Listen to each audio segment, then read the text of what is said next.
देखा तनी भैया ठंडा में इतना परेशान बाटे। अच्छा के भौजी देखला पे बड़ा दया लगता रे। काहे हो ऐसा का भइल? अच्छा सुन का सुनावा।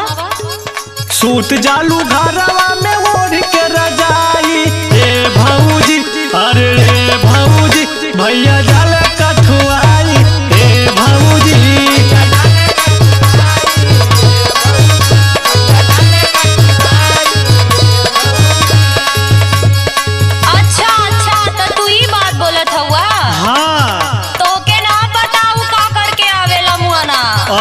ऐसन करे ऐसन का? हाँ एकदम उपद्रव मचा के रखले हुए घर में। अच्छा हाँ। अरे ठंडा का दिन है रे भौजी। सुना हमार बात। अच्छा तो सुनाओ। आवे आधी रोटिया में दरुआ चढ़ाई देवरू, अरे देवरू ऐसे जाले कठुआई ए देवरू।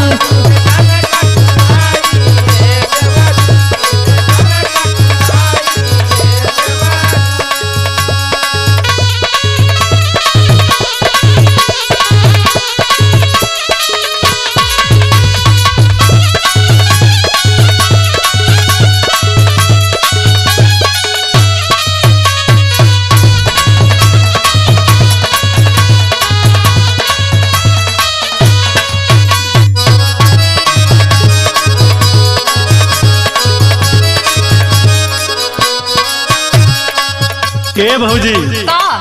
अरे जाड़ा पाला में इतना बड़ा सजा मत दे रे भैया के। सजा दे थई पी पी के आवत हमन पैसा उड़ा के यहाँ हमें परेशान कैले मन तो सजा लौकत बा।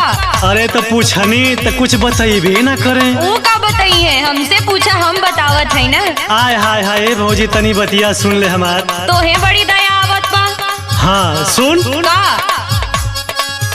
देखे में लागत रहले भौजी हो टुआरा,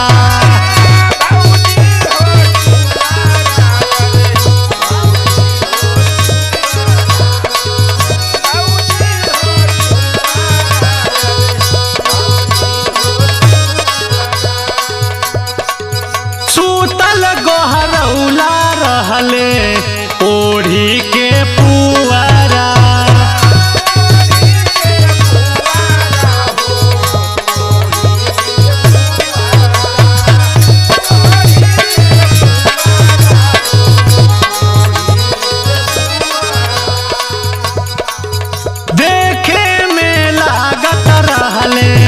भौजी हो टुआरा सूतल गोहरौला रहले ओढ़ी के पुआरा।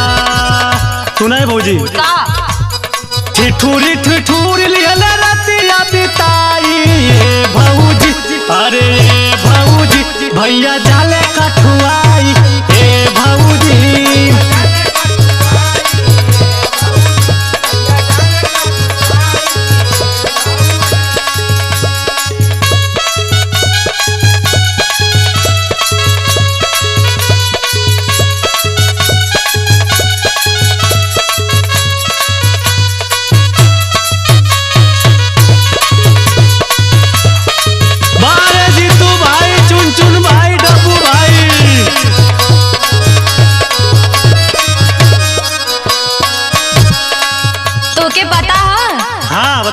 वो डॉक्टर साहब का जब से संग दैले हुए ना।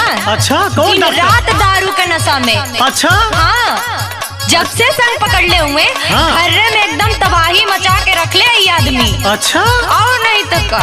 अच्छा सुना एकदम नाश करके रख दिले मन घर। अब ऐसा आदमी बाहरे ना सुती है तो घरे में सुती है। अरे नहीं रे भौजी जाड़ा पर कठुआ जी है रे। सुना हमार बात। सुनावा।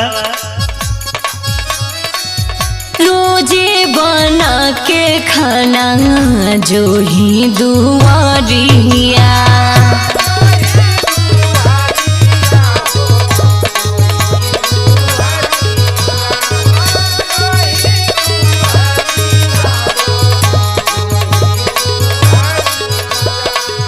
आवे भरात हमके ढूंढत कगरिया।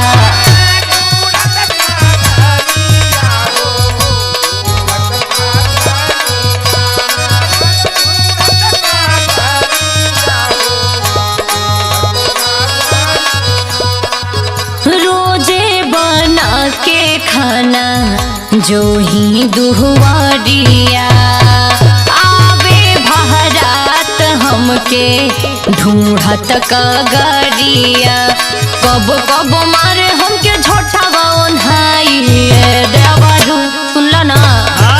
अब ऐसा आदत पे का करब हम। अच्छा बहरवे न सुती है।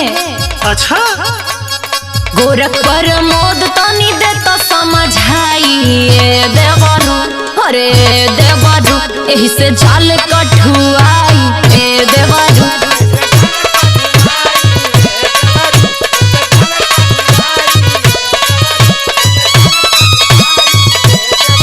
भैया जाल कठुआई ए भौजी एही से जाल कठुआई ए देवरू। भैया जाल कठुआई ए भौजी। ज्यादा मुआना के पिए द। अरे त घरे में सुताई।